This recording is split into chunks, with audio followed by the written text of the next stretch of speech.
Timnas Indonesia akan berhadapan dengan Jepang dalam pertandingan lanjutan babak kualifikasi Piala Dunia Round 3 di mana pada laga tersebut Timnas Indonesia akan bertindak sebagai tuan rumah. Sementara itu Jepang yang datang sebagai tim tamu namun dengan sederet rekor yang mentereng, maka dari itu ini akan jadi ujian bagi skuad Timnas Indonesia. Seperti inilah komentar fans Jepang.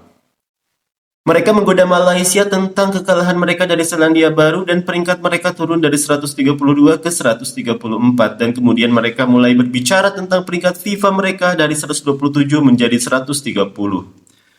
Indonesia mereka muncul di media sosial, YouTube, dan berbagai tempat lainnya. Ada beberapa orang baik di luar sana, tapi terlalu banyak yang berperilaku buruk, jadi ini sulit.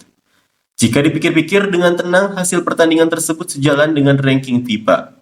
Meski hanya mendapat 3 kali hasil imbang di babak kualifikasi, mereka menjadi terlalu sombong seolah-olah sudah menang. Saya pikir penggemar sepak bola Tiongkok memiliki selera humor yang jauh lebih baik. Padahal jika melihat peringkatnya, itu adalah hasil yang adil bagi Indonesia. Tidak mengherankan, bukan?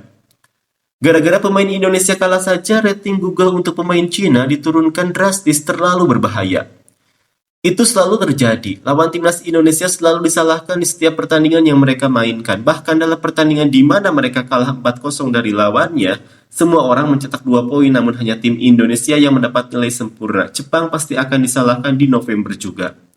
Supporter Indonesia mungkin mengira timnasnya berada di peringkat 30 FIFA, namun kenyataannya mereka berada di peringkat 129, lebih rendah dari Tiongkok 91. Jika kami tidak menang, kami tidak akan mendapatkan 3 poin. Hasil imbang tidak efisien. Jika Anda tidak bisa mendapatkan angka 3 dari tim yang lebih rendah, Anda tidak akan bisa naik. Tiongkok dengan hanya 1 kemenangan menyamai Indonesia, padahal Tiongkok telah kalah 3 kali berturut-turut, jadi itu hanya sekejap. Ya, itulah betapa berharganya sebuah kemenangan. Konon permainan imbang yang dilakukan Indonesia merupakan kebanggaan ASEAN, namun dikatakan negara-negara ASEAN akan tidur nyenyak jika kalah, yang membuat saya tertawa. Para penggemar sangat sombong sehingga mereka membenci mereka.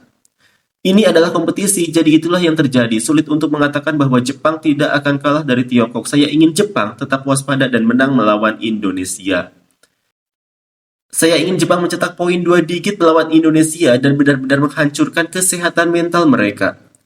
Mereka adalah pemain sepak bola Indonesia. Jepang bisa menang 5-0. Meskipun aku melakukan sebanyak ini karena kita melebih-lebihkan negara kita sendiri, kita akhirnya meremehkan negara-negara yang peringkatnya paling rendah sekalipun.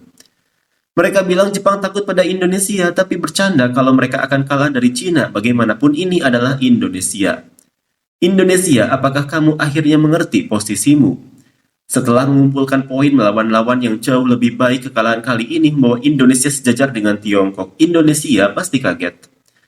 Indonesia ini adalah sepak bola Asia di mana Anda hanya bisa kehilangan 1 peluang meskipun Anda berada di level yang lebih tinggi. Mereka pasti satu-satunya tim yang belum menang. Apakah Piala Dunia terlalu dini bagi Indonesia? Selain perebutan posisi kedua, perebutan posisi keempat juga terlalu panas. Jepang harus memenangkan pertandingan melawan Indonesia agar tidak terseret ke dalam pertarungan. Ini akibat mengandalkan negara jajahan. Menyedihkan sekali. Kali ini saya sangat mendukung Tiongkok. Indonesia satu-satunya yang belum menang. Saya juga perlu meminta kepada Presiden untuk menambah jumlah pemain naturalisasi. Orang Indonesia tidak menyadari bahwa negara lain memandang mereka dengan dingin. Akankah Belanda mampu memenangkan pertandingan berikutnya melawan Jepang? Akankah mereka mundur seperti Australia untuk meminimalkan kerugian? Atau lebih tepatnya setelah tempat keempat, mereka semua kembali ke posisi semula? Wah, penasaran bagaimana rasanya kalah telak dalam pertandingan sepak bola. Saya bahkan tidak bisa membayangkannya. Ceritakan bagaimana perasaan Anda Indonesia. Hanya saja supporter salah dengan seri 3 pertandingan, karena mereka berada di peringkat terbawah grup. Tidak mungkin mereka bisa memenangkan pertandingan apapun.